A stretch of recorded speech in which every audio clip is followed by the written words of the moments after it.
Well, it's a great place, and I just want to say a very big hello to New Hampshire. You've been fantastic, and we've had tremendous success. It's great to be back in the proud home of the first in the nation primary, your first in the nation primary.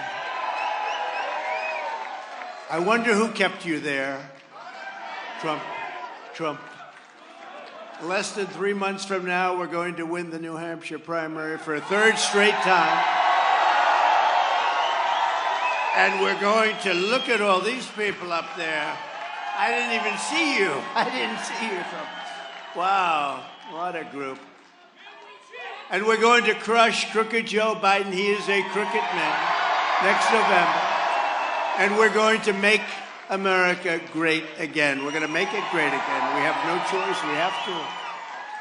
I want to thank our Sullivan County Trump Chair, State Representative Jonathan Stone, wherever you may be, Jonathan. There's so many people. Jonathan, thank you very much. Thank you, Jonathan.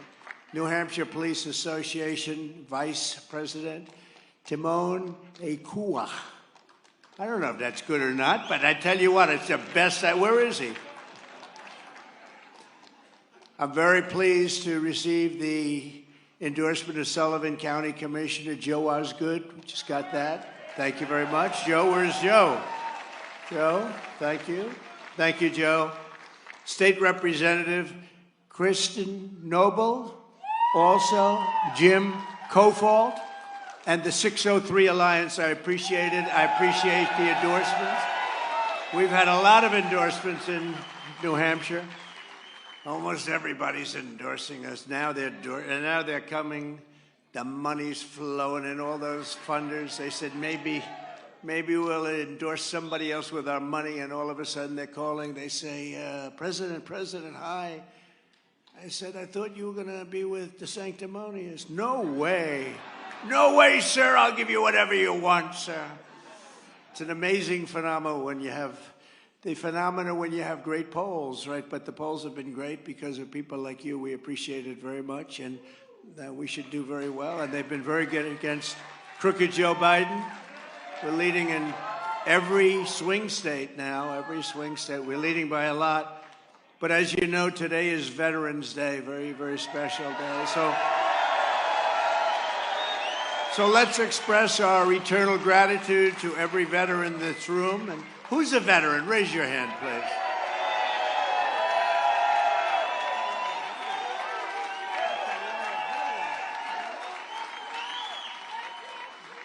A lot of veterans up here, and every proud veteran across the great state of New Hampshire. Very, very proud of your heritage, of your state, and of your military. Tremendous, I think proportionally as many in New Hampshire, maybe more than any other state. We're also honored to be joined by the Gold Star family members of Marines who lost their lives in the Afghanistan horrible withdrawal. I got to know the parents and the relatives of so many of them, and they're incredible people. We spent an evening in Bedminster listening to music, right?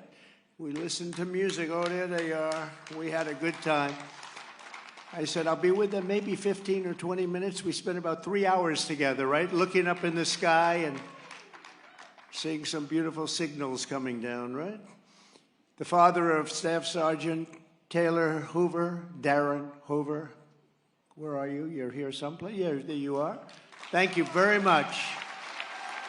Thank you very much. Darren, beautiful Darren, beautiful Darren. The father of Lance Corporal Kareem Nikui and Stephen Nikui, and the mother-in-law of Sergeant Nicole G. We have them all here today. We have them all, Trump 2024. Christy Shamblin. Christy, thank you, Christy, very much. And we'll see you back there or someplace else, okay? But that was a great evening. Wasn't that wild, sort of? They started off very sad, and we finished the evening, and it was a beautiful, beautiful tribute to them. Not to us, to them, right? So thank you very much. We'll do it again. We'll do it again. And we love you all, and we will never forget the sacrifice of Taylor and Nicole and Kareem and the others. And Incredible what happened. You don't take the military out first, you take the military out last, right? And about 10 other things that we could name. You don't give up Bagram, and you leave from Bagram, not from the place they left from. Couldn't breathe, it was so tight, so crazy, so horrible what they did. The veterans who have served this nation in uniform, enlisted their lives, in defense of their families, our freedom, and our great American flag. And when I'm back in the White House, we're all going back together. They will once again have the loyalty, the respect, and the support that they earned and they so dearly deserve. After years of scandal, betrayal, and neglect under the Obama-Biden administration, I signed the VA Accountability Act. They were trying to get it done for 59 years, and we got it done through Congress, believe it or not, so they can't cancel it out right away, allowing us to tell the sadists and people that didn't work and people that didn't love are wounded and are injured and are hurt. They were terrible. They would treat them terribly, and you couldn't do a damn thing about it. They'd be in there, and they were sadists. They had people.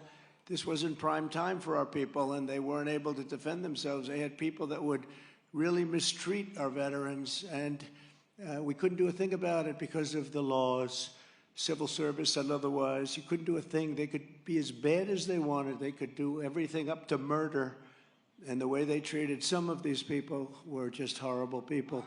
You couldn't fire them, and now we looked at them, and we took about 7,000 of them, and we said, "You're fired. Get out, get out, get out." That was a big thing. And by the way, I don't know if you know it, but Biden wants to put them all back. Can you believe it? And these were the bad ones. These were the bad ones. We don't want to do that. We don't want to fire. We replace them with great people. They want to put them all back. All those people that are sickos, they want to put them all back. I also signed, about 59 years they've been trying to get this one, VA Choice, which made it permanent so that the veterans can get medical care at the private health care provider of their choice, so that you go in and you're not feeling well, and many people became terminally ill waiting. They'd wait for 2 weeks, 2 months, 3 months, 4 months, 5 months, 6, 7 months, and by the time they got to see the doctor, they were terminally ill. They could have been taken care of very quickly, very easily. Preventative care, the best thing about that is get it early. They got it early, but when they got to the doctor, it would be many months in many cases. So if you waited more than 1 day, we let you go to a private doctor, any private doctor. We paid the cost. We negotiated with them. We had fixed prices. I said, because those doctors, they know how to make money, don't they? Some of them are money machines, and some are just really good doctors and really love everyone in this room and all of your relatives. And what happened is we made a deal that nobody said could be made, and we got it passed in Congress, believe it or not. The Republican Congress did a great job with both of these, the accountability and this. And now you go, and if you have to wait online for more than a day, you go to a private doctor, you pick the private doctor, and they take care of you, and you live. And believe it or not that this was why I did it, because it wasn't, but you save a lot of money. It's actually a lot cheaper than letting somebody get sicker and sicker and just end up dying a horrible death. And people that were pretty sick but not that bad are better, and it's been an incredible system. I understand they're trying to dismantle it under the Biden administration, and you would know better than I, but they're trying to dismantle that under the Biden administration. But under the Trump administration, we live by the motto, promises made, promises kept. I made that promise. And there is no more solemn pledge than a promise to America's veterans. The veterans are incredible people. So many people in this room. Unfortunately, with crooked Joe Biden in the White House, our veterans are once again being backstabbed and betrayed by their government.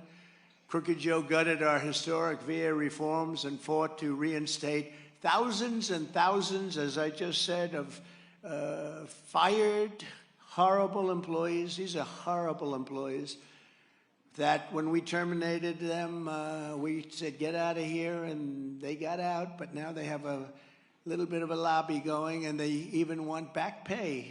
They treated our veterans badly, and it looks like it's going to cost up to $200 million in back pay for people that were treating our veterans badly. But instead of wasting $200 million on the worst VA employees, and when I say bad, they're bad, when I'm president, I'll ask Congress to take up every penny of that money and add some to it, because we're going to build in your great state a brand new, beautiful VA hospital right here in New Hampshire. We're going to build the most beautiful hospital. And it's going to be, you know, you're just about, I hate to say this, you're just about the only state that doesn't have a VA hospital, but yours is going to be better than any of them. Well, I'll get involved in the real estate world. We'll start looking at the corners and we'll say, we'll build a better one for half the price. Better than anybody, but you'll have it. And that's already on the drawing board. You're going to end up with your own hospital, which you really need. People have to travel for hundreds of miles to go and get to a hospital, a VA hospital. I'll also make it a personal mission to completely eradicate veterans' homelessness in America. You know, we were doing a great job with it, and then a terrible thing happened. We were doing so well with it, and then these guys get in, and they treat the illegal aliens just pouring into our country better than they treat our veterans. I mean, they stay in the best hotels. I don't even stay in those hotels. I say, don't stay there. I tell my people, don't stay there. They're too expensive. They say, we can't, sir. They're being occupied by illegal aliens. Those owners are making a lot of money, but it's just crazy. We don't treat the veterans. We don't treat our veterans right. In the past 3 years, Biden has spent over $1 billion to put up illegal aliens in hotels, some of the most luxurious hotels in the country. Meanwhile, we have 33,000 homeless American veterans. Can you believe it? And we were really alleviating that problem, and now they've given that totally up. Totally up. It's terrible. On day one, I'll sign an executive order to cut off Biden's spigot of money for the shelter and transport of illegal aliens, and we will redirect a large portion of the savings to provide shelter and treatment for our own homeless veterans. We love our veterans. We've got to take care of our veterans here. They're among our greatest people. Crooked Joe puts bureaucrats first and illegal aliens first. I will put veterans first and America first every single time.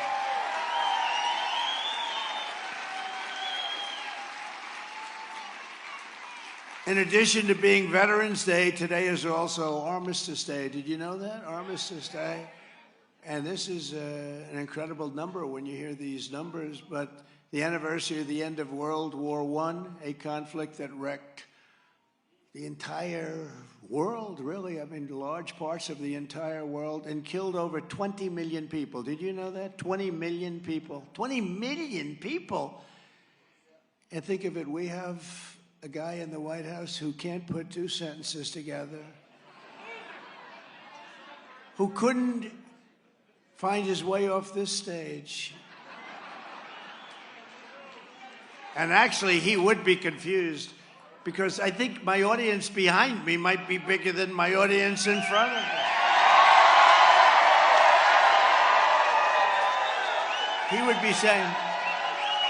He'd be saying, what do I do? Where am I? He'd be saying, it is sort of a strange speaking venue. I'm like in the middle of a room and I'm looking back here. But he would say, what's this? You ever see he ends a speech? He has no clue how to get off. You got to stare there. You got to jump off the front, do anything. Just don't walk into a wall. He walks into walls.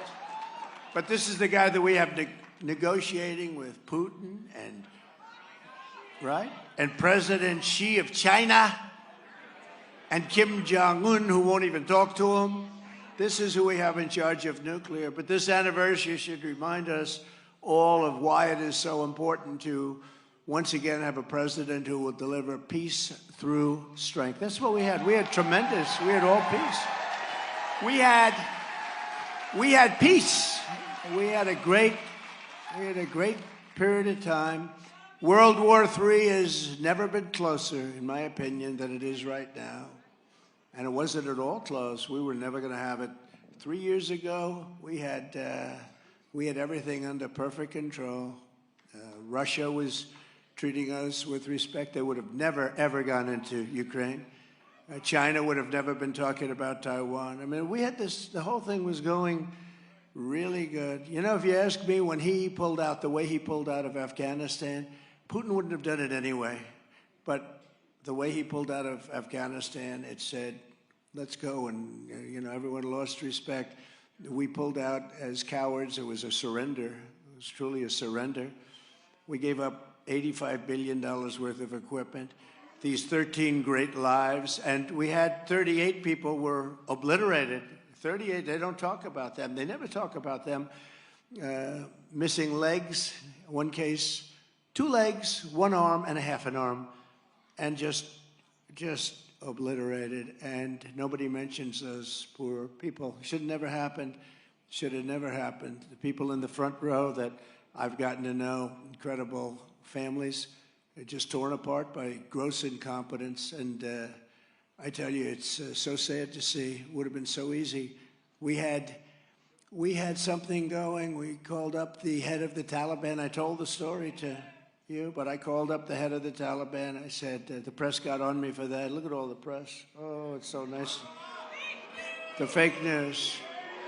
Fake news. Fake news.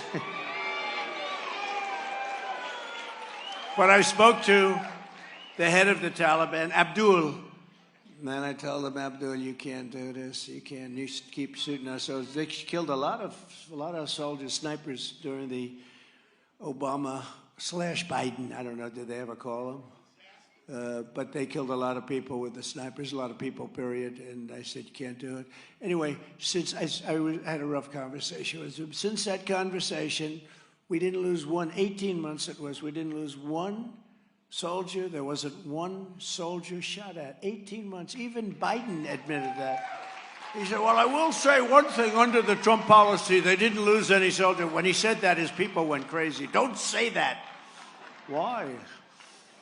But he did say that once, so I think we'll have to wheel out that statement. But it's true. Look, for 18 months, think of it, 18 months we didn't lose 1 soldier.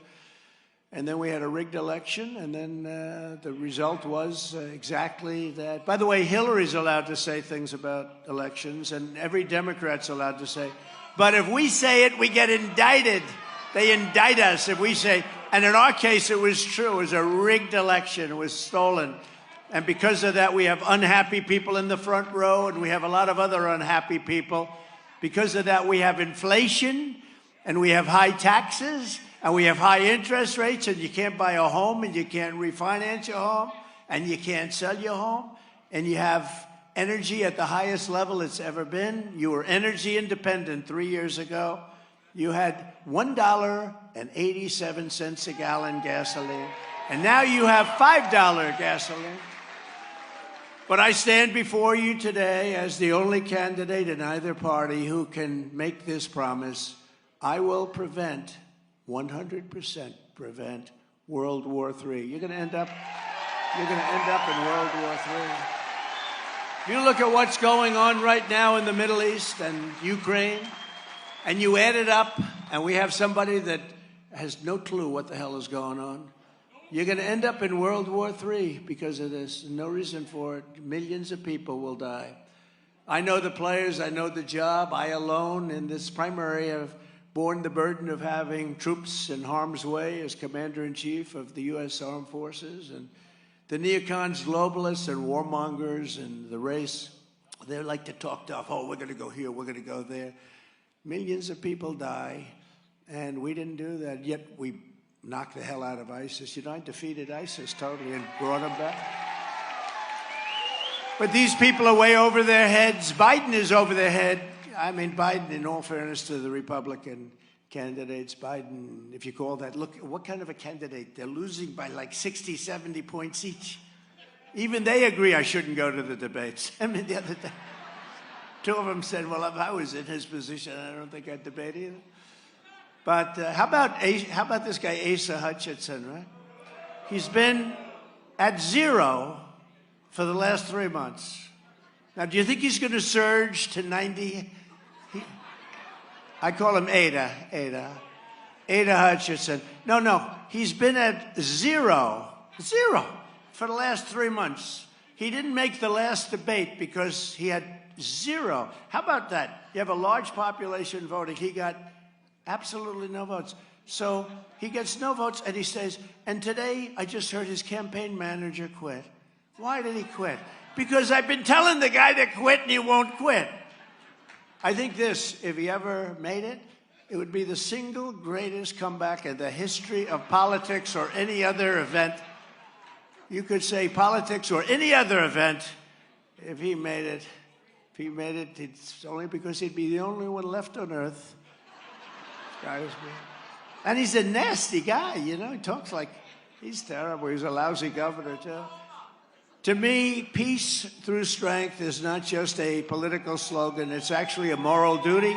And it's my commitment to you, the American people, but you will not have World War III. You know, we were respected when I was president. We were respected by China. You know, one story, a quick story.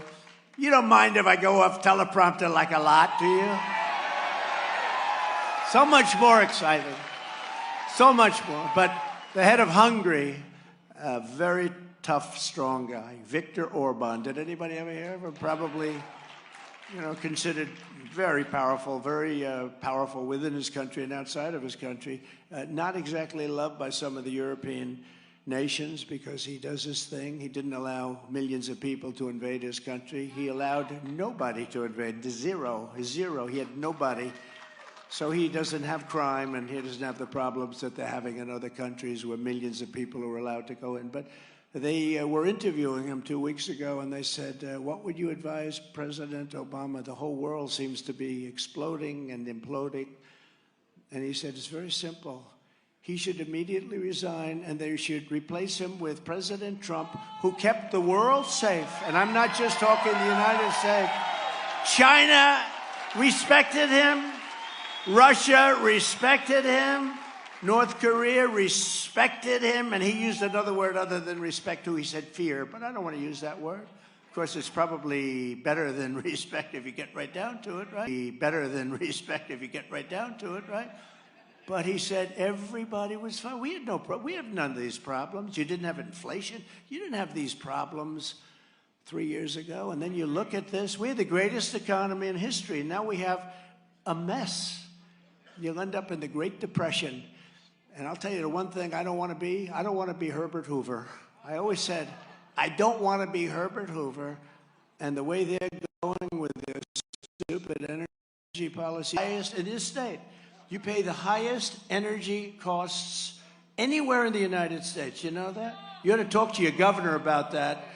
You ought to talk to your governor, who right now I don't think he could be elected dog catcher. Here's a guy, and you may have a couple of fans, but I doubt it. Here's a guy, could have been a senator, would have been greatly helpful if he could have been. He's got the heritage of the name. He used to like his father. His father used to treat me very nice. He was actually nasty, and then when I won, he went from one of the worst to one of the best. When I won, his father was great. Before that, he was nasty. You know, he was a Bush guy. I mean, one of those things. They tend to be a little bit bad. Don't get a lot of the right things done. But his father was very, very good to me. And this guy, he could have been a senator. But he ran for president, right? He just didn't have the guts to announce it. He ran for president, and he was mired at 1% for a few months, making really nasty, he's a nasty guy, making nasty comments. And then he decided that he wasn't going to run. So he said, well, I decided not to run. Well, he ran for like 4 months. He was running. But again, it takes courage. You know, say what you want about these other people. Some of them shouldn't be running because it's a joke. But you know, say what you want about them. It takes courage to run. It does. It takes courage. It's not an easy thing to do. But this guy could have been a senator, would have made a tremendous difference. Instead, they lost that race by a very close race. But they lost that race. But he could have been so easy. He could have been there because he's not presidential material. And he could have been there for a long time, and it would have made a big difference in the Senate. But he didn't do that. And people have to get, the Republican Party, they have to get unified, and they have to get smart. They have to get smart. Because say what you want about the Democrats. They have horrible policy. You know, let's have open borders where millions and millions of people come in illegally into our country from prisons and from mental institutions and terrorists. Think of their policies, all electric cars. They don't go far. You know where you can't get out of New Hampshire in an electric car. Where are you going? I'm going to Massachusetts. Well, you better get yourself a gas turbine because this car's not going to get you there. Well, you could if you stop about 4 times. No, I want to go to Massachusetts, darling. I'm sorry, you can't do it. You're about, 12 miles away. The whole thing is crazy. You know, they want to also, but we have a little time. You know, this is a nice day. You screwed up my whole day by putting this in the middle of the day. So you can't do anything in the morning because you don't have time. You can't do anything in the evening. Although tonight, I'm going to the UFC fight at Madison Square Garden. Dana White. You know Dana White, the great Dana White. There's a guy I'd like to make my defense chief. I wouldn't call him my defense chief. I'd call him my offense chief. He'd be my offense chief. But he's done a great job. But no, I'm going there tonight, so at least you left me enough time for that.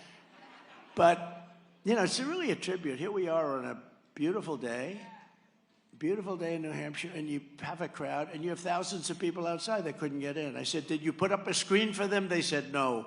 Now, you don't care about that, but they do, okay? You got the better real estate.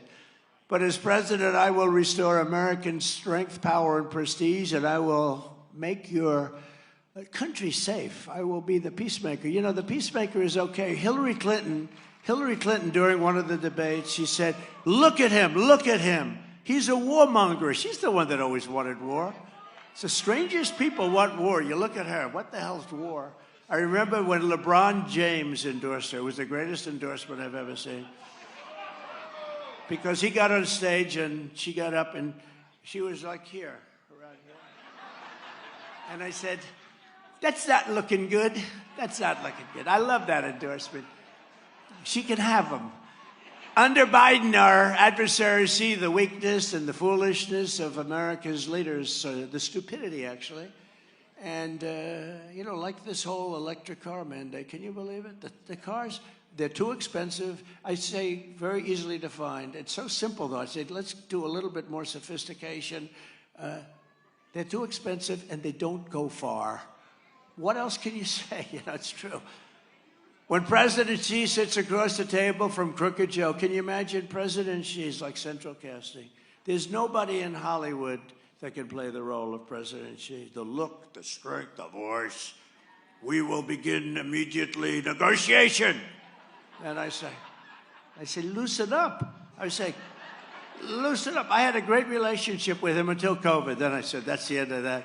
But I did. It's good to have a good relationship with Putin and Xi and all these people. They have lots of nuclear weapons. And Kim Jong-un I had a good relationship with. He's a tough, smart guy. You know, when I call these people smart, the press always says, he said he was smart. I'm supposed to say they're not intelligent people.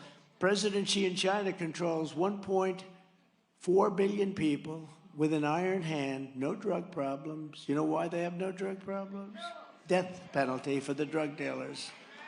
Death penalty, right? You want to solve your drug problem? You have to institute a meaningful death penalty for drug dealers. A drug dealer, and you, by the way, you have it worse than any other state proportionately. I don't understand New Hampshire, for whatever reason, you have a worse drug problem per capita than any other state. Nobody's explained that. Maybe you talk to the governor about that also, by the way. Why is that? You have the worst drug problem per capita in the entire nation. You have an unbelievable fire department and police department. They do such a good job. They spend most of their time saving people from overdoses and other things. Your police here and your fire here are incredible, I have to tell you.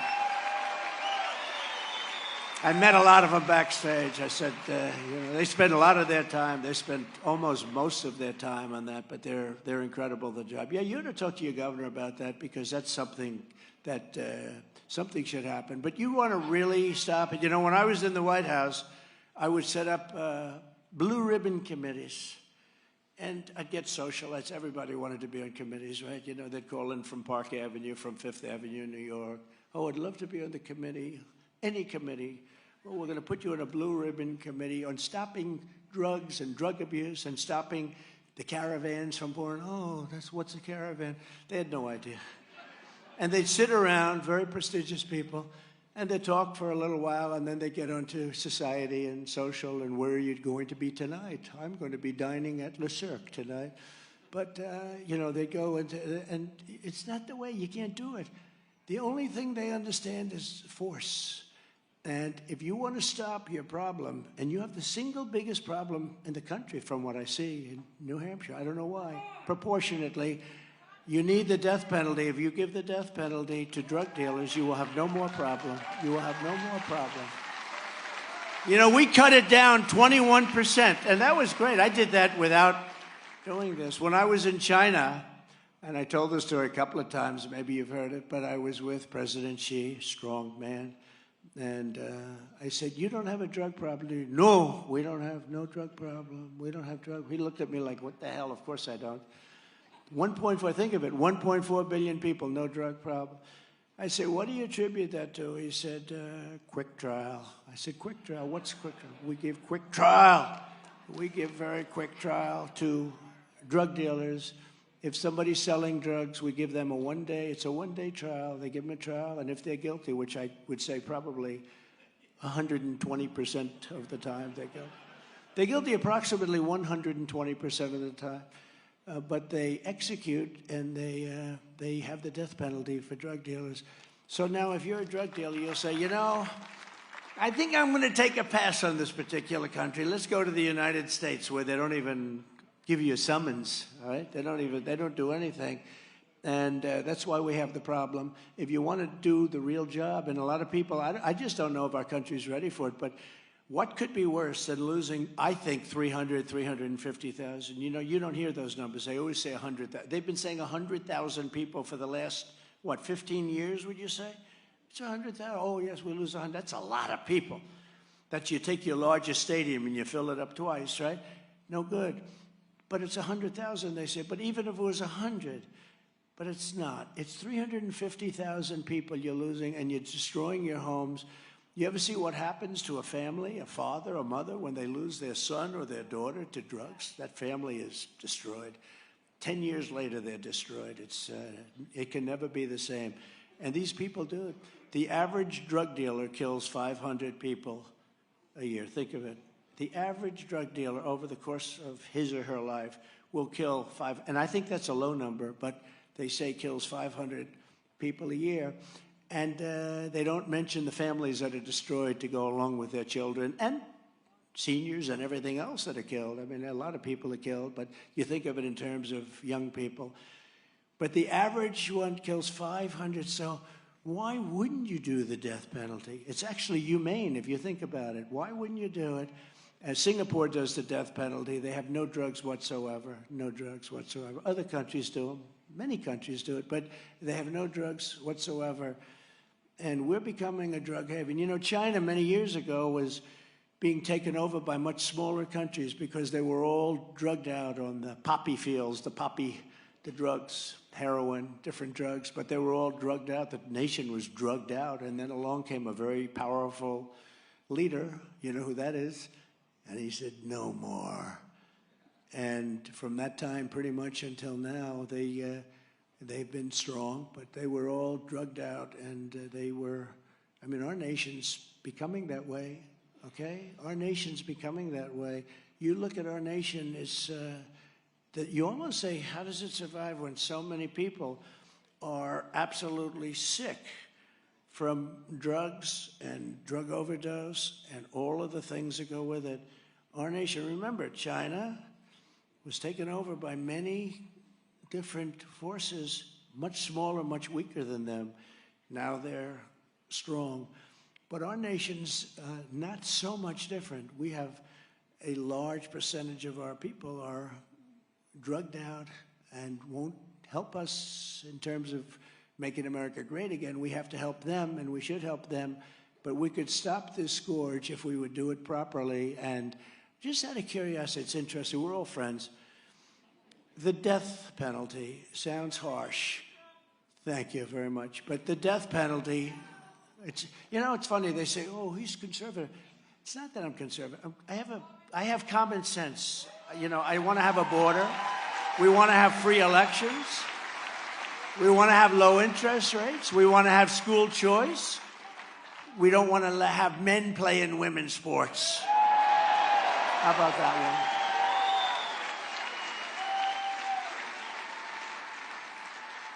You see a field hockey sport the other day, and they had a man went in and he hit a shot so hard it knocked the girls, the whole thing. Nobody's ever seen anything like it. The thing was going like 3 times what they would expect. And there are many, many stories. The weightlifting records are being beaten by hundreds of pounds. The swimming, they're setting records. And it's actually very demeaning to women. And the amazing thing is that women and people, even on the teams, they don't want to talk about it because these radical left people have everybody spooked. They indicted me because I complained about an election. Do you notice any difference in my tone? I don't think so. No, I've gotten even more so because it was a crooked election. And look what happened to our country. Look what happened to our country. So I was just going to ask you, death penalty sounds very bad, and who wants a death penalty? But you're never going to solve the problem. Never. Your blue ribbon committees and all of these crazy things, even if they got tough with law enforcement, that's not going to solve the problem. Not even close. So let's have a vote. Who would be in favor of the death penalty? Now, wait, don't go yet, knowing that it will solve the problem. It's not like, oh, gee, do you think it will? No, they'll head to another country, they'll do something. But that's what they do. They head from China, they left for New York City and other places, okay? So let's go. Death penalty, no death penalty. So who would be in favor of the death penalty to solve?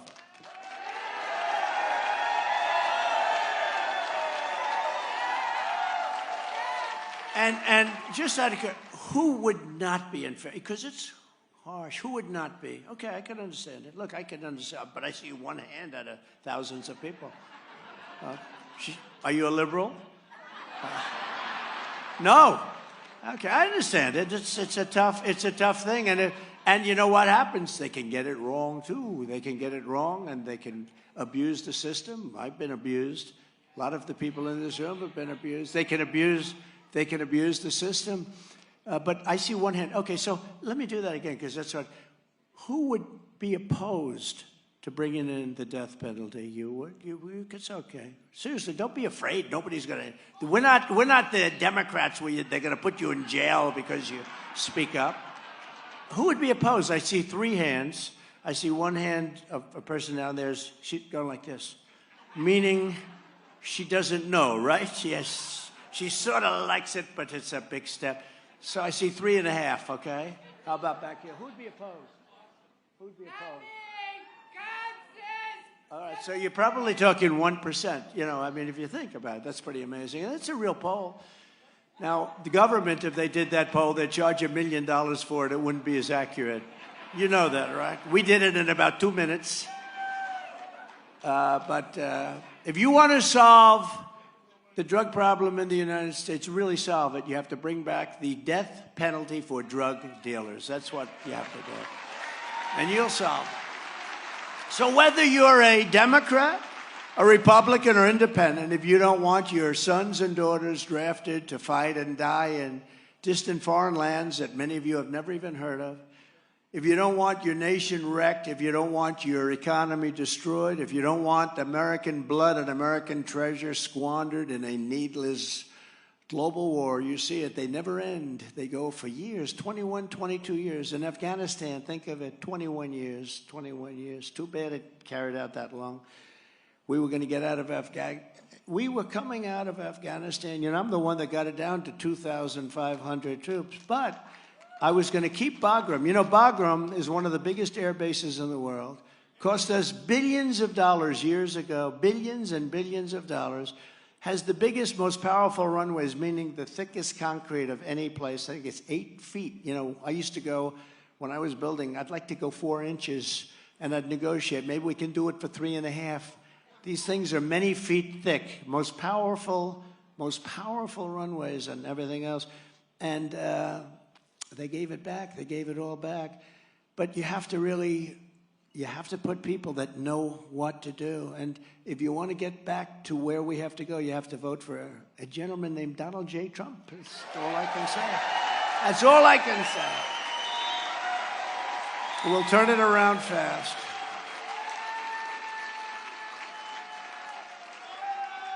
You know, somebody said, oh, but he'll be there for 4 years. He'll be there for 4 years. And somebody else could be there for 8 years. Let me tell you, 8 years. If it takes 8 years, you don't want that person, okay? I said that. As soon as I said that, they never used that line of crap anymore. They said, I can be there for 8 years and I'll solve. And then they realized that I said, how about 6 months? Because most of this will be solved in 6 months. Some of it sooner. We'll be drilling a lot sooner than that. For 4 straight years under the Trump administration, I kept America safe. I kept Israel safe. I kept Ukraine safe. He would have never gone in. I mean, I did it through osmosis. It was safe. He was never going to go in. And I kept the whole world safe. It's like Viktor Orban said, great, great, smart, tough man, but a real leader. He said he kept the whole world. The whole world was safe. We didn't have any of these problems. Think of it. Go back 3 years. We didn't have any of these problems, and we had the greatest economy in our history. I completely obliterated the ISIS territorial caliphate, completely wiped out ISIS, and it was supposed to take, to wipe out ISIS, you know that, it was supposed to take years. I was told years. And I went to Iraq. I met with the generals. I found a couple of generals I thought were fantastic. I was told it would take 4 years, and we maybe couldn't do it. And I said, how long, General? You know who the general is, right? Raisin Cain, General Raisin Cain. I said, I love you. If your name is Raisin Cain, that's what I'm looking for. I want General Raisin Cain working for me. I love Raisin Cain. But I said to him, what's your name, General? He said, my name is Cain, sir, Cain. I said, what's your first name? Raisin. I said, Raisin? That's what they call me, sir, Raisin Cain. I said, is that because you raised Cain? I guess that's what they mean, sir. I said, General, I think I'm going to like you. Sure. And I said to him, how long will it take you to knock out ISIS? I went there. I actually flew there. Extreme bravery when I did that because I had to fly in Air Force One. We had to darken our windows. They said, sir, we're flying over enemy territory. Think of it, we're there for 21 years with the best equipment in the world, and we still have to darken our windows to fly in. But I figured, let's do it. And they turned off all the lights inside and outside of the plane. I went up to the cockpit, and I saw people that were better looking than Tom Cruise, okay? Because, when you fly the president, they have the best. They take that best of the Air Force, the best of them. They take only the best. And these guys are like central casting. They could be movie stars. In fact, if I was ever an agent, I'd just hire these people. I'd make a fortune. Boom, crew cut. And I see the captain. I say, how you doing, Captain? I'm doing fine, sir. We'll be there, sir, in about 20 minutes. I said, Captain, I don't see any lights outside. I don't see any lights in your cockpit. I don't see anything. Sir, we're just fine, sir. And he's surrounded by people that looked as good as him. I said, am I in a movie? No, we don't have people like, they don't look like that in Hollywood. I say, he's Tom Cruise. I'm not insulting short people. I said, this guy's Tom Cruise, but much taller, okay? Then he goes, sir, we'll be there in 15 minutes. I say, Captain, that sounds great to me. And I'm going, because I haven't seen, there's nothing. And there are a lot of people back there. They have operators, they have this, they have engineers. I never saw so many people on a plane before operating a plane, but it's Air Force One. So, you say, that's okay. That's not our big problem. We have other problems.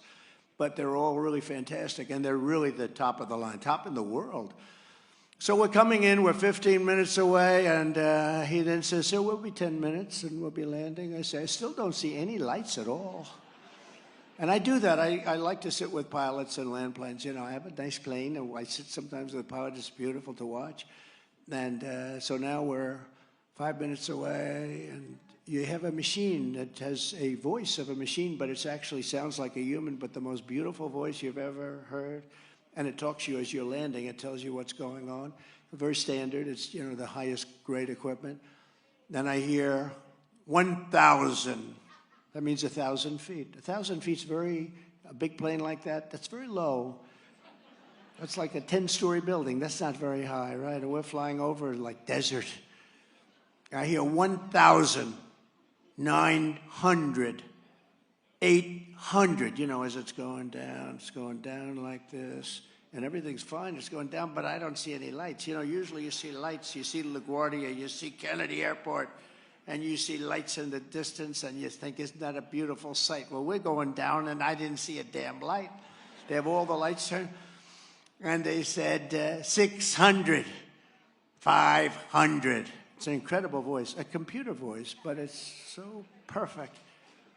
400. I said, Captain, are we okay? I'm sort of taking I'm trying to pretend I'm fine. But I don't see a light, and I got these guys, and they're up there, and they're confident as a, sir, we're just fine, sir. So we'll be landing in about a minute, sir. A minute. Goes 300, 200. There's not a light.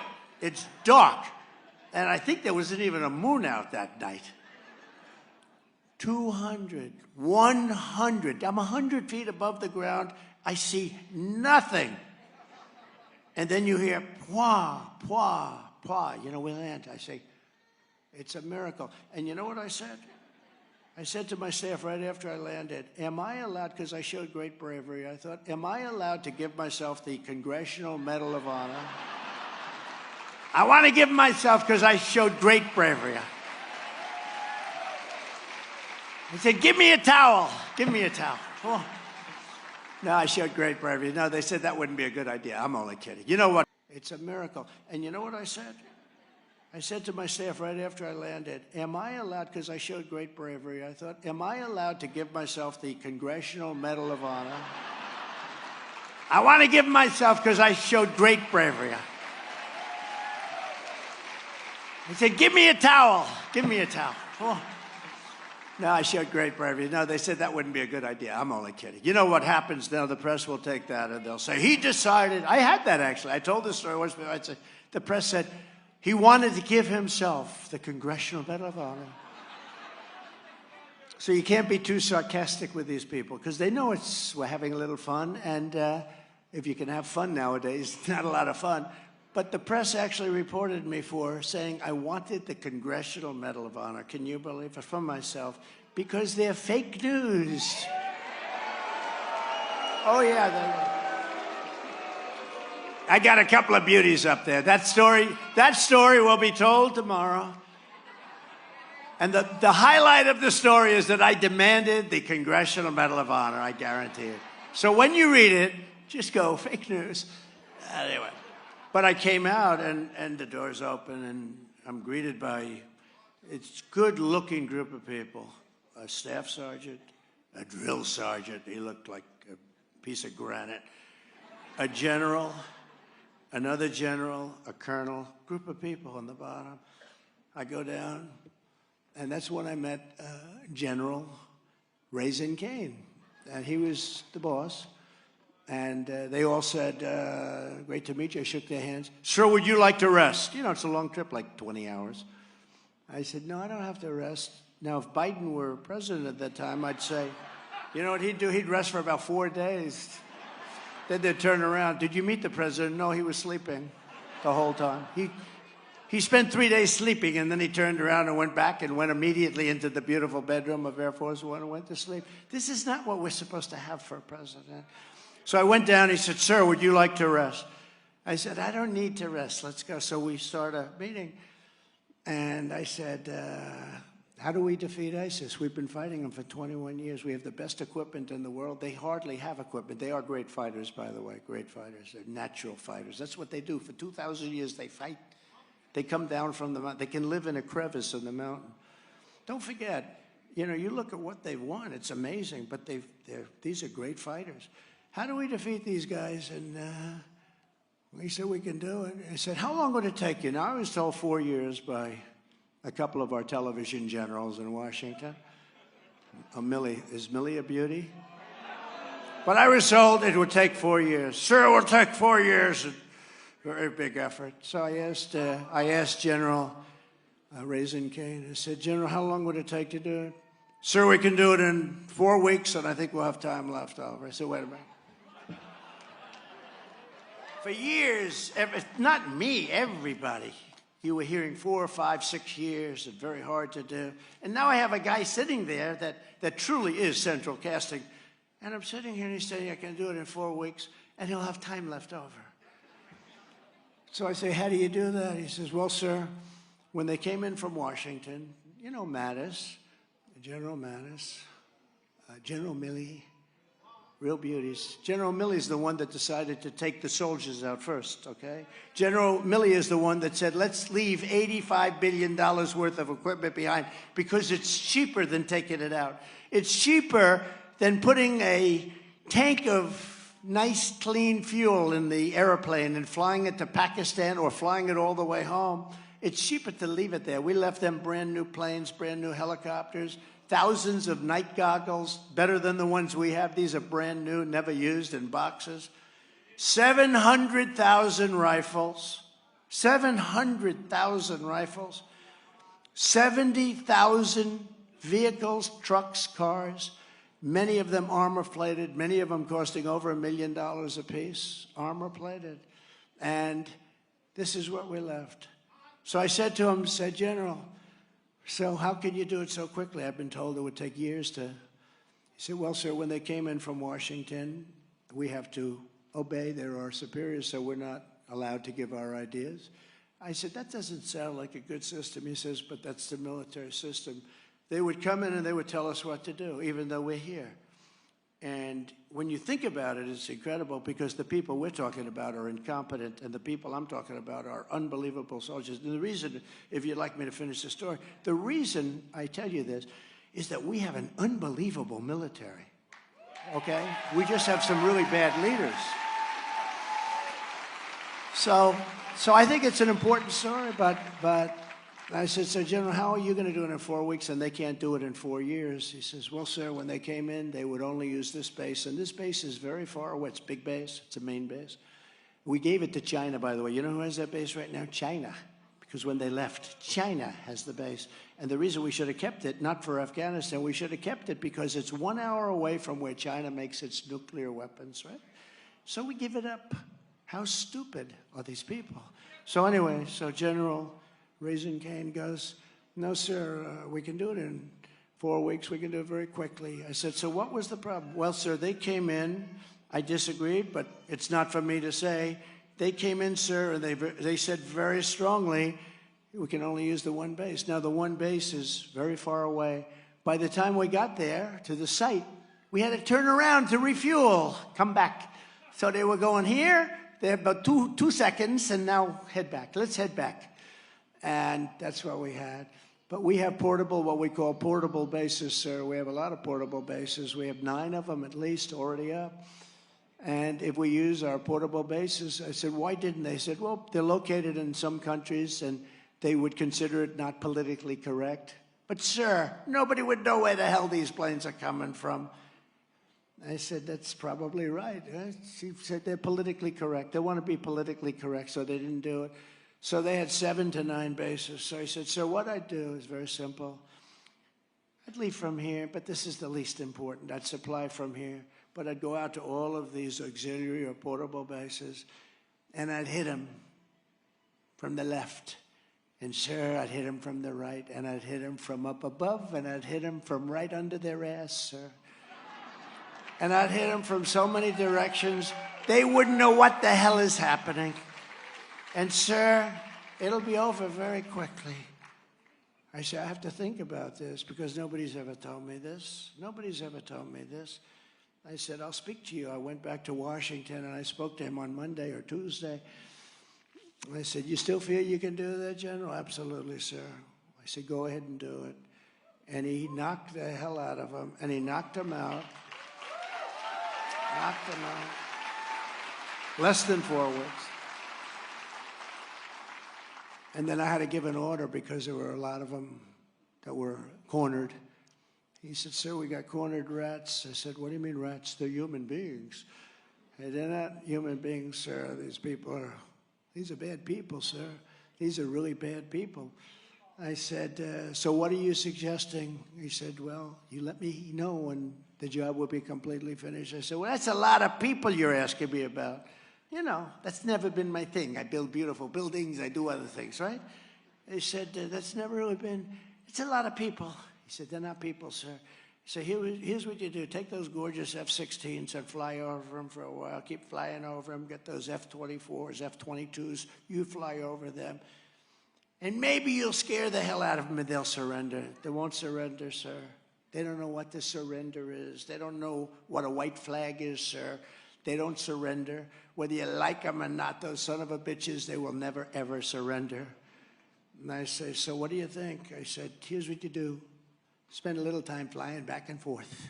Let's see. He said, yes, sir, I'll do that, sir. And he did. He calls me up. Sir, what do you want me to do? Well, did it have any impact? Absolutely none, sir. They don't care. They're prepared to die. I said, all right, you have to finish it off. He finished it off. And you know what? We got rid of ISIS, 100% of ISIS. And then I took out al-Baghdadi, the leader of ISIS. So I knocked out al-Baghdadi, and then I also ended the life of the world's top terrorist, Qasem Soleimani, the father of the roadside bomb. Every one of you, and respectfully, I love you, but you too, he was the father of the roadside bomb, the bomb. And he made them bigger, bigger, bigger. They kept getting bigger, bigger, and more sophisticated. 94% of the people that died or had legs or arms or faces obliterated, removed from their body, 94% was because of Soleimani. And I took him out too. Bigger than any terrorist in the world. I went to Walter Reed on numerous occasions because to see the soldiers. And I've never been, I would always say I could have never been a doctor because I can't handle that stuff, right? You know, I'm not, if I see somebody with a little finger, little blood, I say, huh? And yet I was able to handle it so incredibly well because when I looked, I don't know, it was a different feeling of love, it's something, but I would go a lot. And I'd see these soldiers come back so badly wounded, so badly. By the way, the doctors at that hospital are unbelievable, what they can do. But, you know, some of these lives, the lives are so bad. One young man, he went to Princeton University, Princeton. He was a great student. He was actually, you know, family's well-to-do, I understand. He wanted to spend some time as a life experience. And he went to Princeton, and he got blown to pieces in his last day. He lost both legs, both arms, and most of his face. And I walked into the room, and his parents were there grieving. I've never seen anything like it. They couldn't believe it. You know, this kid was like this perfect, handsome. They have a picture of him by the bed. You know, you see him, and he's so badly, horribly hurt. And they have a picture of him by the bed. Beautiful, handsome guy. I'd love to look like that. I said, I'd love to look like that. I told his parents, I said, boy, this is tough, huh? He said, we never thought this was possible. He wanted this before going to work on Wall Street. He was going to do this as a life experience. You know, I thought, life experience. Another one was a great young man. He was unbelievable with the roadside bombs. He was the best guy at finding them.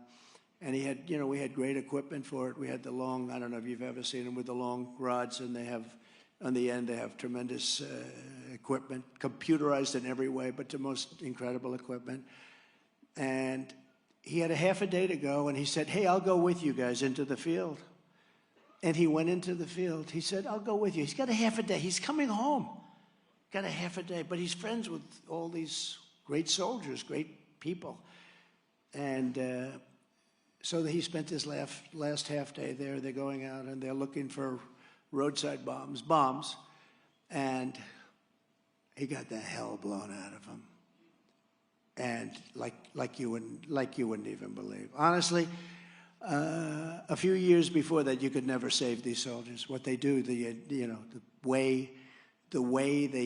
what they can do to keep people alive today is so different than it was just a few years ago. It's incredible. In some cases, maybe maybe it's not even that good a thing because the lives are so horribly destroyed. But he went in and he was searching, and what happened is Soleimani all of his bombs were being detected by brilliant young guys and brave guys like this. And he came up with a new bomb, even bigger, but more importantly, every single ounce of that bomb was made out of plastic. So the metal detector only detects metal. Every ounce of that thing, big, was made out of what's called hardened plastic. And it doesn't have to be that strong. Even the screws are plastic. They showed the screws are made out of plastic. Everything's plastic. So he's looking for metal. First day, they put him in. And he got blown up. Most of his friends died. And think of it, he could have left. He didn't have to go out with them that day. He went out and he lost his life. And that was Soleimani that did that. The king, the father of the roadside bomb, the biggest terrorist in the world. Nobody close. I mean, Osama bin Laden wasn't even in that league. And he's killed so many people, not only soldiers, a lot of soldiers, but destroyed the lives of so many people. And so many people are walking around now without legs or without arms because we took him out. We got him. We got him. The Prime Minister of Pakistan told me, when I heard, and he was a friend of mine, very handsome guy, was a great athlete, and Khan, Prime Minister, and I was with him, he said, I've won many awards. You know, he was the #1 cricket player in the world, or just about #1. He was like, take your best athlete, take a Tom Brady. He was like the Tom Brady of cricket, which over there is the biggest. They don't know about football. They know cricket, everything's cricket. They have stadiums. They built a stadium in India that holds 138,000 people. It's big, and he was just about the best player. Celebrated all over the world, but he retired. He ran for office. He won as a great celebrity and athlete. He said, when I heard that Soleimani was killed, he said, I believe it was the biggest day of my life. And he didn't say happiness or sadness. He said, I've never had an event so big as that. And when I heard that he was killed, he was feared all over the Middle East, feared. He was, as you know, from Iran. And it really set them back a long time. I believe that the mullahs, I believe that the leaders of Iran actually were happy about it because they were afraid of him, very afraid of him. I believe, I may be wrong about that. But the Prime Minister told me that when I heard that Soleimani was killed, I walked to my house from my office, and I stayed in my house and contemplated for 1 week. I couldn't believe this happened. This was the biggest event in my lifetime. He said, you have no idea. And I was told that by 1 or 2 other leaders too, something very similar. And we took him out. And I think that's one of the reasons that I had no problem with Iran. Iran was broke when I was there. Not when I started, but when I finished. I told China, if you give Iran $1 for oil, they have a lot of oil, if you purchase any oil, you're not doing business with the United States. And any business that gets through, we're going to tariff or tax you at 100%. So China didn't buy. I mean, you can look at this. You got to look at the numbers. They went down. I had them down to almost nothing. And by the time I left, and then we had the election, and had that election not been rigged and stolen, and which it was, had that election not been rigged and stolen, had the election been fair, you would have never had a problem for 2 reasons. Number one, they didn't have the money, but you would have had a deal. They wanted to make a deal. They were going to make a deal. They were broke. They said the other day, one of the commentators, who was not a Trump guy at all, a very liberal guy, but he said, whether you like him or not, Iran was, he broke them. But he said they were broke. They didn't have any money. And you remember reading about it. They couldn't give Hamas any money. They couldn't give Hezbollah any money because they didn't have any money. Now they've got $100 billion plus $6 billion for a wonderful deal we made on, think of the deal that we made. 5 hostages, 5 hostages. I said, no. But then they said, well, that's not all.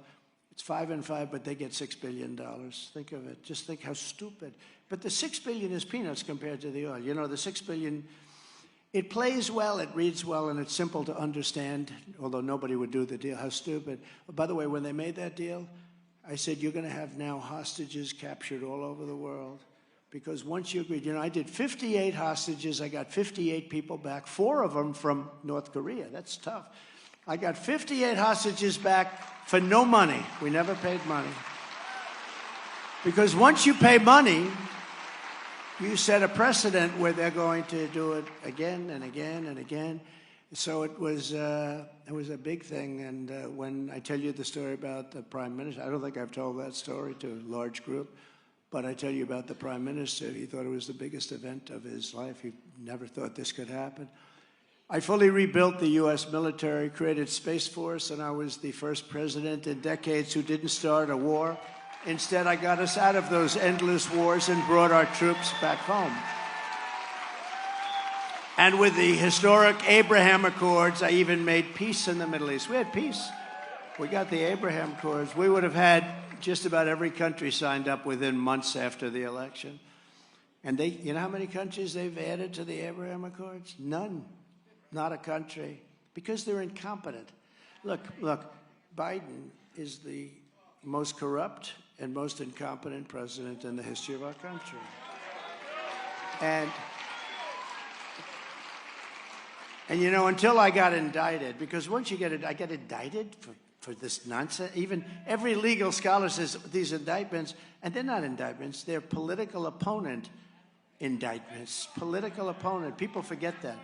They say, oh, Donald Trump is going to court. No. And even the ones at a state level or a city level, he put his people, meaning they put their people, Garland and the young woman that works right under him, who's a big friend of Weissman. You know, Weissman, they've been after me for years, and that's fine. So far, they haven't done too well. I became president, and they said, man, they couldn't believe it. You know, they said, we can never let this happen again. And that's what they did. That's how they cheated. We can never let this happen again. But we're going to have it happen this time. It's going to be the biggest election in history. But we got to be careful. We got to be careful. 2024 will be the biggest election in history. Will be the biggest. Before I even arrive at the Oval Office, shortly after we win the presidency, because it's we are going to win it, I'll have the horrible war between Russia and Ukraine settled. It should have never started, but I'll get it settled. I know them both very well. Good relationship with very, very good relationship with both. It's got to get settled. The human lives, the number of lives being lost is far greater than what you're hearing. When you see buildings like that coming down, the number of lives being lost is far greater than anybody knows. We'll get that settled before I even get into the Oval Office. We will get it settled. To protect our citizens from foreign threats, I will build a state-of-the-art missile defense shield. You know, we have a lot of crazy people out there, and they're willing to do. And we actually have that technology now. It's our technology, by the way, but you see how it works in Israel, where they shoot down like 98% of the missiles. They're like shooting needles in the sky. It's incredible, the talent. And today, really, to be a great shot, you're better if you went to MIT than if you lift weights all day long, you know? But it's incredible when you see these guys in action. They're shooting down these little missiles in the sky, and they shoot them down. They didn't have that. You know, Ronald Reagan wanted to do that, but we really didn't have the technology, even close then. But now we have the most incredible technology.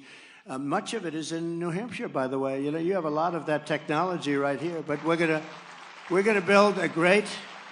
Remember when Russia was going crazy over it? They hated the fact that we were doing it because it meant they had to build much more, and put a lot of pressure on Reagan. Reagan was a really good president, except on trade. I disagreed with him on trade, but he was a very good president and had a great way about him, right? It was like your father in the White House, and it was good, but he was excellent. And he wanted to do that years ago, but we really didn't have the technology. Today we do. And, you know, it's okay to spend a lot of money to defend. If somebody goes crazy from some country, if we can shoot that missile down, that's not a bad thing. That's a good thing. And we're creating jobs in our own country, and it's jobs for things that are very important. I will end Joe Biden's disastrous war on American energy and unleash the most powerful economic weapon. It's called drilling for oil, or as I call it, liquid gold, or as I say sometimes, drill, baby, drill, right? Drill, baby, drill. We have more liquid gold than anybody. And it's no wonder crooked Joe Biden and the far-left lunatics are desperate to stop us by any means necessary. You got to watch, you know, we're going to have a lot of votes. We're going to have plenty of votes. The big thing that we all fear, everybody in this room fears, is the way they cheat on elections.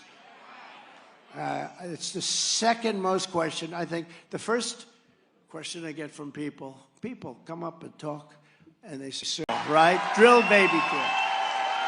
We have more liquid gold than anybody. And it's no wonder crooked Joe Biden and the far-left lunatics are desperate to stop us by any means necessary. You got to watch, you know, we're going to have a lot of votes. We're going to have plenty of votes. The big thing that we all fear, everybody in this room fears, is the way they cheat on elections. It's the second most question. I think the first question I get from people come up and talk, and they say, sir, could I ask you a question? Yes. How do you take it? That's my first question. Because this isn't supposed to happen to a former president who's very popular. I got 75 million votes. I got, and that's their count, okay, which is a phony count, but I got votes, more votes than any sitting president in history. And I went from 63 to 75. That's the biggest increase. There's never been a president. Most presidents, like Obama, got less the second time by millions. Others get... Who said that? Who said that? And by the way, there's somebody else said something. They said, this man said something he shouldn't say. I will defend. He said, Chris Christie is a fat pig. You cannot say that, sir. You can. Please take that back. Please take that back. No. He said, Chris Christie's a fat pig. You cannot do that. This is a tough group. Anyway. They're weaponizing. You know, the beauty of that is, you know, he said that, and I'm correcting him, but the beauty of that is the fake news. You know, you're not allowed to use the fat word, and you're probably not allowed to use the pig word, right? The beauty of that is that the press can't really do anything because I'm defending him. They can't do anything, so, you know, so it's sort of interesting the way that works out. They can't really write the story because I'm defending the fact that you can't use the word fat pig when you describe Chris Christie. He's not a fat pig. For purposes of, he is not a fat pig. They're weaponizing law enforcement for high-level election interference because we're beating them so badly in the polls. You know, I don't know if you've been seeing the polls. The polls are going through the roof. And I think you like me the way you've liked me. We've had a great love affair. But what you're seeing now is something that you've never seen before. Now you're seeing the most incompetent people in the history of our country running this country with open borders and all of the things they're doing. You know, your taxes are going to go up 4 times. Your energy prices have gone through the roof. All of the inflation that would have never happened. It was caused by energy. With me, you were going to have low energy, so you would have never had any inflation. We had no inflation. We had the best economy in history. But, you know, it's going up. So when you see, it's no longer just you like me and you like my policies. You see that what's happened to this country, the stupidity, the fact that maybe, in a way, one of the most important things, we're not respected anymore in the world. They laugh at us. They think this guy, and again, I would have never talked about him with this disrespect until they indicted me. Once they indicted me, I said, I mean, it can't happen. And they indicted me for nothing. They indicted me for criticizing the election. They indicted me for things, and virtually every legal scholar you read says, how can it happen? They got me in New York, where my company turned out to be a great company instead of a bad company. They indicted me because they said I inflated numbers, and my numbers, it turned out, were extremely conservative, just the opposite of what, and now they don't know what to do, and the judge is being made to look, he's a radical left person, and he actually accused me of something before the trial started. And now it's sort of coming home to play. We'll see what happens, but it's a disgrace. So when they did that, and you know, they're using state people like this AG, Letitia James, she's a disaster. No, she's a disaster. She's grossly incompetent. What she does is, and she campaigned for a year. I will get Trump. I will get him. I will get, knowing nothing about me. Her whole campaign, many candidates, she got a few votes, and it was more than anybody else. She becomes the Attorney General of New York, right? And she campaigned on this, didn't know a thing about me, and then gets witnesses that have now been they lied. The one witness, their star witness, he lied so badly, they don't even know what's going to happen. He totally made up the story, and he admitted it. It was a Perry Mason moment. At the end where Perry Mason, do you mean? And then some guy walks into the courthouse, he looks, he goes, oh, I did it, I killed him, I killed him. And that's the end of the show. I had that live in New York last week. The star witness against me lied and then said all the things that he said about me are false. Can you believe it? So we say, we want a directed verdict. I won't give that to you. The whole thing is crazy.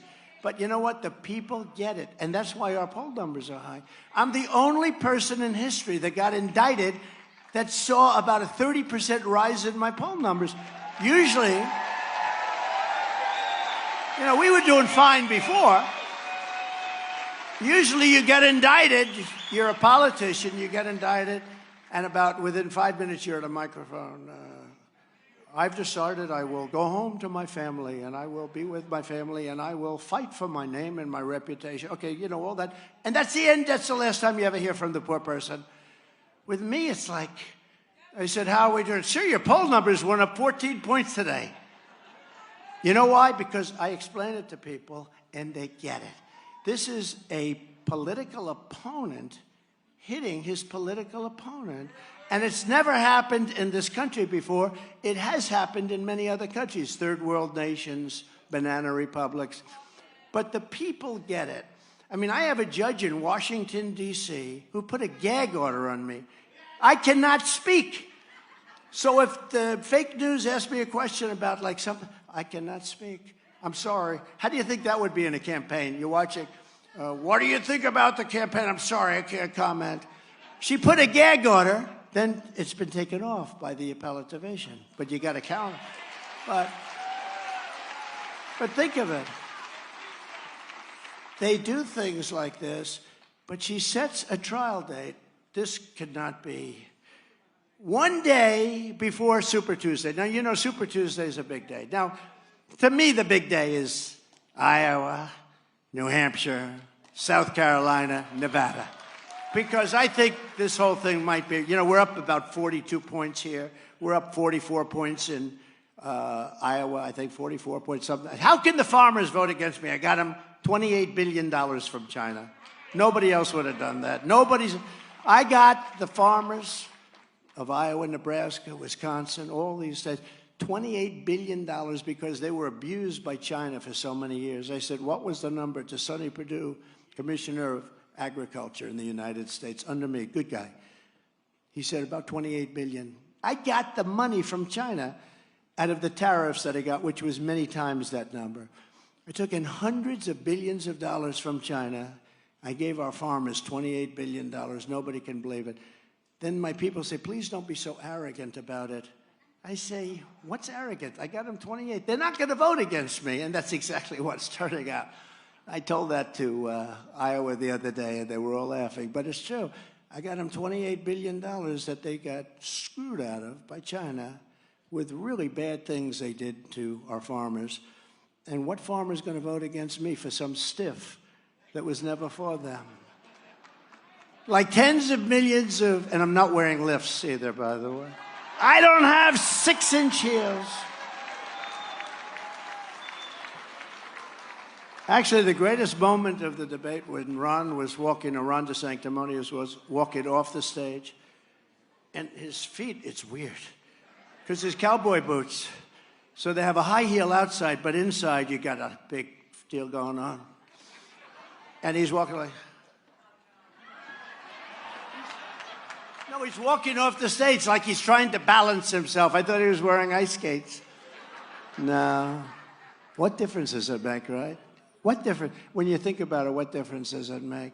Like tens of millions of people within our nation, I'm proud and strong.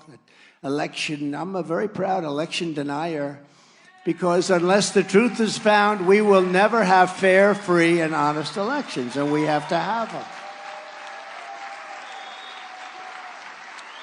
And again, for the first time in American history, a sitting administration has charged its only opponent, I think. I guess you could say leading, but I think it's only. I hope that's correct.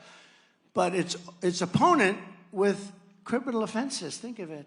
Now, that means that I could do that too. I'll be in the White House. I don't want to do that. I wouldn't do that. But you know what? I'll be sitting there and they'll say, sir, there's a Democrat who's surging. I say, really? Well, you know, they did it to me. Now I can do it to them.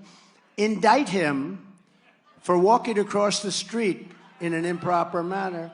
And when he gets indicted, he'll go right down the tubes because they don't have much of a platform. Now, it's a very bad precedent that they're starting. It's sort of like we talked about with the hostage stuff where they get paid $6 billion. You know, you set a precedent. Well, this is a precedent that maybe in a certain way is much worse than that. I did a great job, and I got indicted.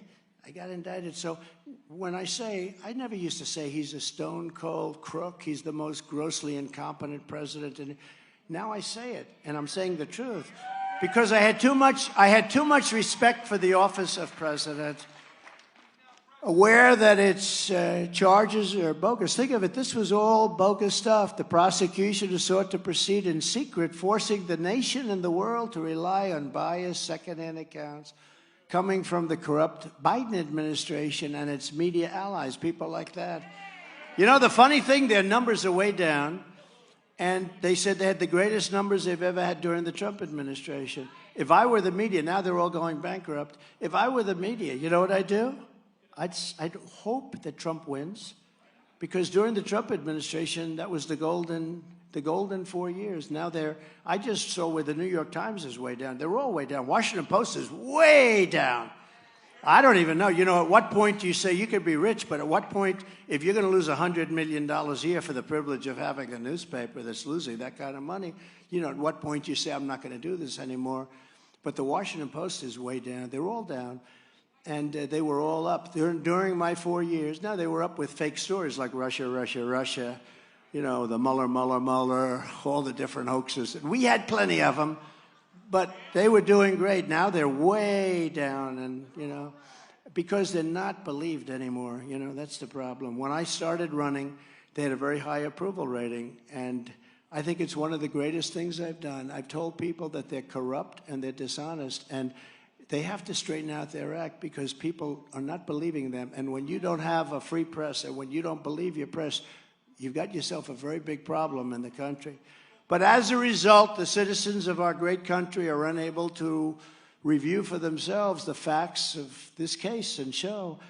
So it's so unfair. And I look at it, and when you think about, you got treated this way by your political opponent. So when you hear Trump is facing a lawsuit, remember, this is a Biden lawsuit.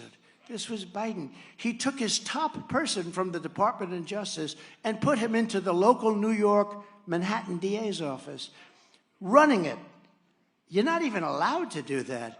But they took the top person, as you know, I believe the name is Colangelo. They took the top person, they put him into the Manhattan DA's office, Colangelo. And this guy was in Washington, D.C., working for Garland, and now he's in this office, and even signing checks and the papers. This is a terrible thing that's happened. And I don't even know, I mean, to be honest, I don't even know if Biden knows. But the people in his office knows, like Lisa Monaco and other people, they know what's going on. You know, they're friends with some very bad people. But it's a very bad precedent, it's very dangerous. And again, such a thing has never happened in our country. I've made clear from the outset, the prosecution has repeatedly denied me my fundamental constitutional rights, including my right to have a trial. I want the trial. I announced last night, you probably saw it. They said, sir, do you want a trial with or without cameras? Now, most people would say without. I say the opposite. I want this trial to be seen by everybody in the world.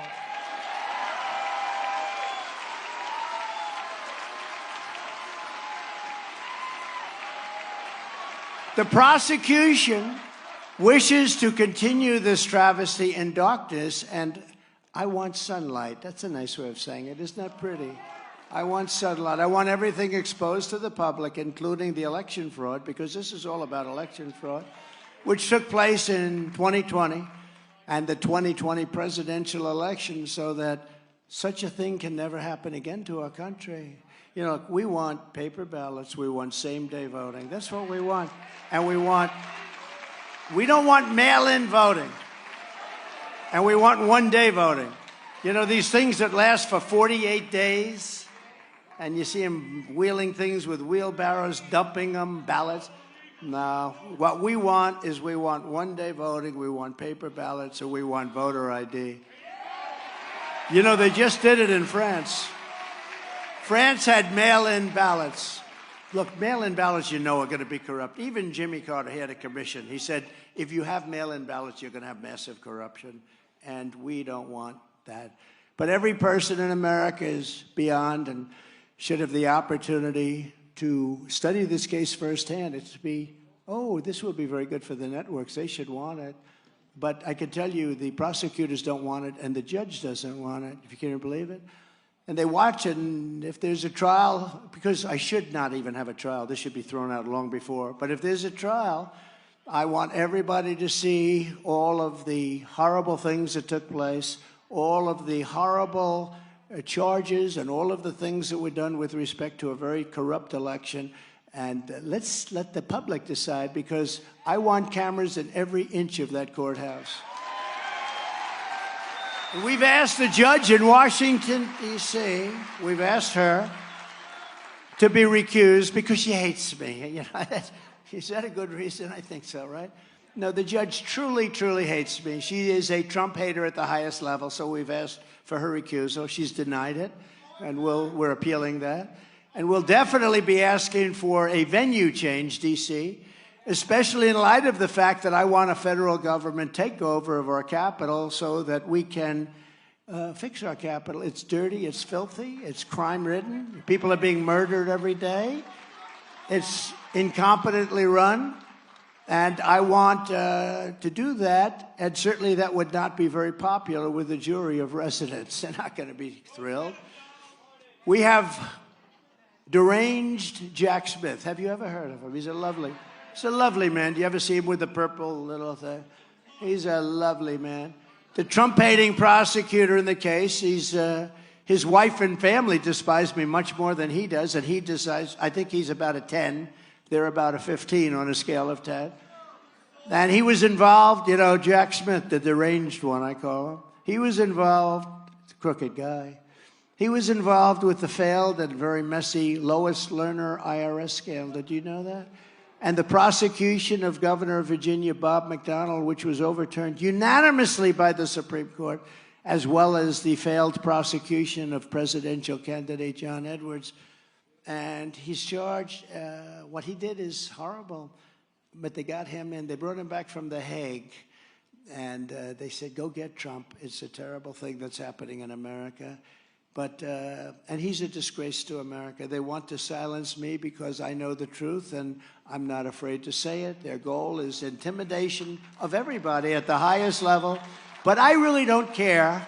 I don't care. I just want to do what's right for the country. I didn't need this. You know, when I did this, somebody said the other day, are you glad you did it? Because I had a hell of a life. I had the most beautiful life. I don't think I could do whatever I want, the best properties, the best resorts. I could have had the greatest time. Instead, I'm here on a Saturday afternoon with you, working my ass off. Working my ass off up here.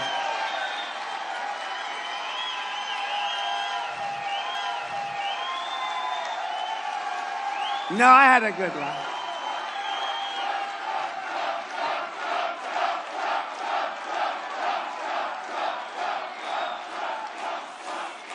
But I was asked a question. Thank you. That's very nice. Thank you. But I was asked a question, a lot actually, but I was asked this question.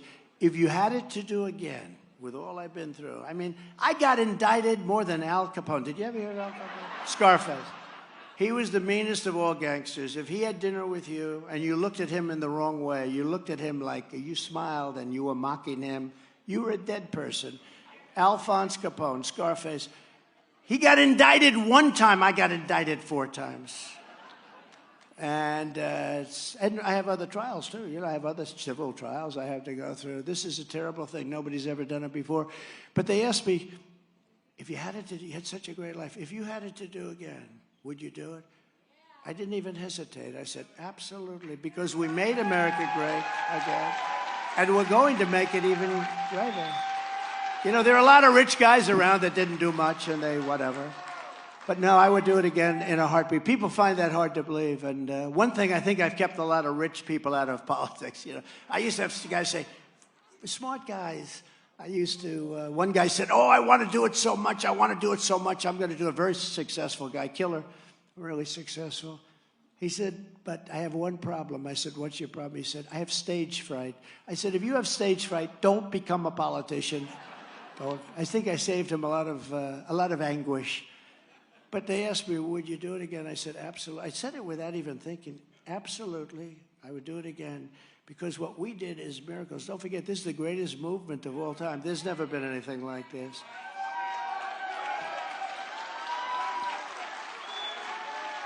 Never been anything like this. There's never been a movement, and probably anywhere, but in this country certainly, but probably anywhere because of the importance of this country. But you remember Pat Buchanan, how well he did 50 years ago in New Hampshire, right? And because he almost won, right? He came in second, I think, right? But he did very well against an incumbent. And I think, did he come in second? Does anybody remember? It was a long time ago. But anyway, I think he came in second. And he became legendary for the rest of his life and very successful and, you know, one of the greatest political pundits, good man. But we won every state. Think of it, every single state. We came out in 2016 and just state after state after state. We won we won South Carolina. Remember, I was going to go down to South Carolina. They said, oh, he'll never win South Carolina because Bush is very close to the military. Bush did nothing for the military. And then I won by like 70%. 70%. And then we went up to Nevada. And then we went to Florida, and I had 2 people. I had a senator, right? And I had a governor. And I had both of them. And I said, this is not good because, and they had a thing that if you win, winner take all. So I said, I don't want winner take all. Because we had Bush was the governor. We had Marco is the senator, sitting senator. I said, that's a lot to compete with. I don't want to do that because, you know, give us our proportion. If I'm at 10% or 5%, at least let me have that.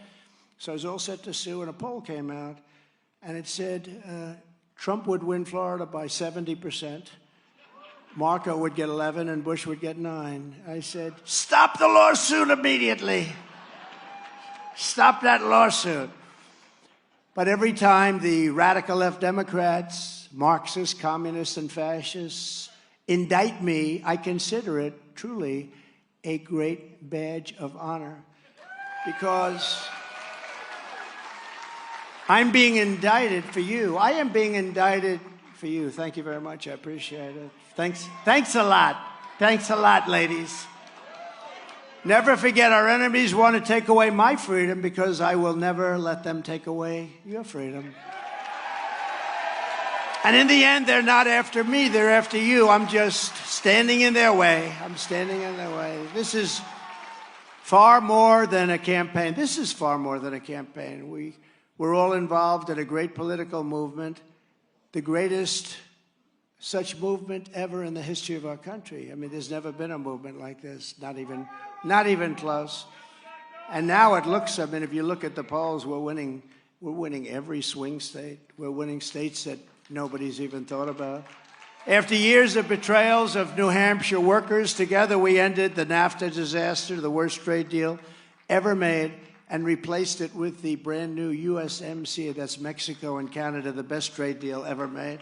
I appointed nearly 300 federal judges and 3 great Supreme Court justices. We achieved the most secure border in U.S. history. We built over 500 miles of border wall. They like to say, oh, it was less. It's not. It's much more than that.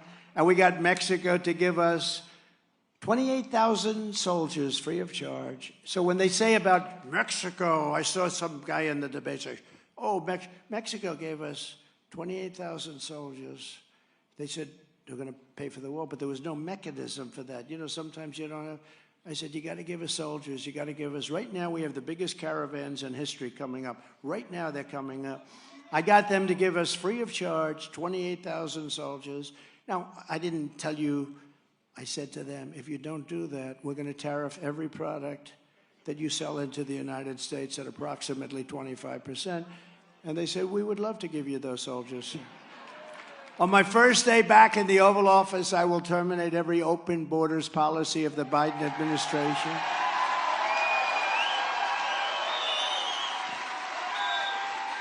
Stop the invasion. This is an invasion. This is like a military invasion. We'll stop the invasion on our southern border and begin the largest domestic deportation operation in American history. I will immediately restore and expand the Trump travel ban on entry from terror-plagued countries, which was a big thing. You know, we had no terror during my administration. The only terror we had was Nancy Pelosi, who's a crazed lunatic. She's a lunatic. She is a crazed lunatic. What the hell was going on with her husband? Let's not ask. Let's not ask. I'll withdraw that statement. By the way, she's got a wall around her house. Obviously, in that case, it didn't work very well, did it? It didn't work. And I'll implement strong and ideological screenings for all immigrants. And if you hate America, if you want to abolish Israel, if you sympathize with jihadists and people that hate our country, because they're not getting in, then we will stop, because then you have to just go for the other side. If you hate America, you have to go for the other side. We will stop Joe Biden's inflation disaster immediately and rebuild the greatest economy in the history of the world. We had that. And unlike Ron DeSanctimonious, who wants a 23% national sales tax on everybody in this room, which would devastate New Hampshire, would devastate your economy, would go to hell, I'll give you tax cuts, regulation cuts, interest rate cuts like you've never seen before. You know, I gave you the largest tax cut in the history of our country, larger than the Reagan tax cuts, and I gave you the largest regulation cuts. That's why we had the best job numbers ever. I will approve pipelines and infrastructure to cut through the cost of energy. And, you know, if you had a pipeline going through New York State, your energy costs will be less than half. Do you know that? And they couldn't. Do you know that? You have the highest energy costs in the nation. Your governor ought to work on that one, too. You pay more than any other state in the nation. And with a simple pipeline going through New York State, your energy costs would be cut in less than half. You would get all the energy you need, but they can't get it done. And I had it just about done until COVID came in. I had it done, but I had to get Democrat approval. And you would have had it, but we'll get it done very quickly, very, very quickly. Unlike Ron DeSantis, the other day on NBC, they said, ladies and gentlemen, we're pleased to have as our guest Governor Ron DeSantis. That's called great branding, when you brand a guy so strong that they don't even know what his name is anymore. Unlike DeSantis, I will protect Social Security and Medicare for our great seniors. He was not good on Social Security and Medicare. On day one, I'll sign a new executive order to cut federal funding of any school pushing critical race theory, transgender.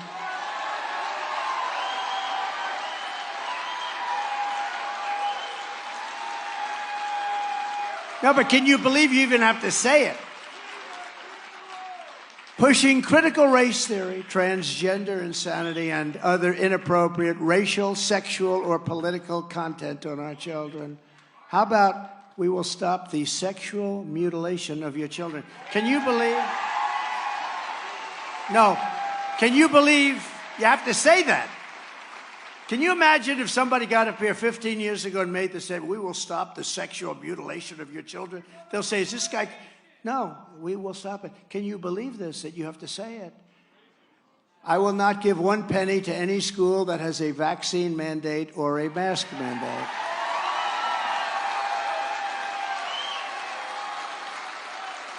And the other thing, and I said it, I alluded to it before, but who would ever think that this is even a possibility? I will keep men immediately out of women's sports. Can you believe it? That you have to say that. It's embarrassing to say it because people, you know, people from 20 years ago, if they came back 30 years ago, probably 10 years ago, if they came back and heard some of the things that I'm saying we're going to do, they're going to say, that place has really gone bad. I will fully uphold the Second Amendment as I did. Not a change was made. And I will continue to protect innocent life. We will restore free speech, and I will secure our elections once and for all, and we will do it properly. And in conclusion, this is what we must do to restore our country to greatness. The USA is a mess. Israel is under attack. Our economy is cratering. Inflation is totally out of control.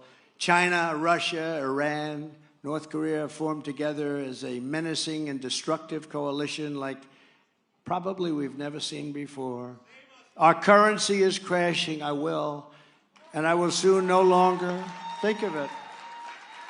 It's soon going to not be the world standard based on what's happening right now, which will be the greatest defeat. Once our currency is no longer the world standard, that will be the greatest defeat that we've had as a country in 200 years. Then we will revert to third world status. It won't happen with me, not even a little chance, just like Russia would never have invaded Ukraine. China would not even have thought about raiding Taiwan. And the attack on Israel would never have happened again. Iran had no money. They were broke. We would have left Afghanistan with dignity and strength instead of our greatest embarrassment in history with the loss, and I'm so sorry, but the loss of your children and your family. If you took the 10 worst presidents in the history of the United States and added them up, they would not have done near the destruction to our country as Joe Biden and the Biden administration have done. We are a failing nation. We are a nation in serious decline. And now these radical left lunatics want to interfere with our elections by using law enforcement. It's totally corrupt, and we will not let it happen. If you want to save America from Crooked Joe and then get you have to go out, you have to really do it. We have to do it. You know, the one way we win like you've never seen before, we have to slam it on Election Day. We have to come up with votes. Because there's a point at which they're cheating, can't get it done. There's a point at which the cheating can't get it done. So get every patriot you know and get them out to deliver a massive victory in the primary. But honestly, more importantly, in the election, the primary, let's get the primary done first. We'll be back here many times, but we got to get the primary done first. So join our campaign by visiting nh.donaldjtrump.com or text Trump to 88022. Okay? 2024 is our final battle. With you at my side, and you've been at my side from the beginning, we will demolish the deep state. We're going to expel those horrible, horrible warmongers from our government. They want to fight everybody. They want to kill people all over the place, places we've never heard about before, places that want to be left alone. We will drive out the globalists. We will cast out the communists, Marxists, fascists. We will throw off the sick political class that hates our country. We will rout the fake news media until they become real. We will evict Joe Biden from the White House, and we will finish the job that we started better than anybody has ever started a job before.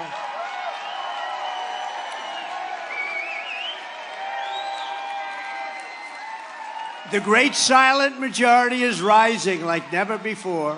And under our leadership, the forgotten man and woman will be forgotten no longer. You're going to be forgotten no longer. With your help, your love and your vote, we will put America first. And today, especially in honor of our great veterans on Veterans Day, we pledge to you that we will root out the communists, Marxists, fascists, and the radical left thugs that live like vermin within the confines of our country, that lie and steal and cheat on elections and will do anything possible. They'll do anything, whether legally or illegally, to destroy America and to destroy the American dream. The real threat is not from the radical right. The real threat is from the radical left, and it's growing every day, every single day. The threat from outside forces is far less sinister, dangerous, and grave than the threat from within. Our threat is from within, because if you have a capable, competent, smart, tough leader, Russia, China, North Korea, they're not going to want to play with us. And they didn't. Despite the hatred and anger of the radical left lunatics who want to destroy our country, we will make America great again. Thank you, New Hampshire. God bless you. God bless you all. Thank you. God bless you all. Thank you.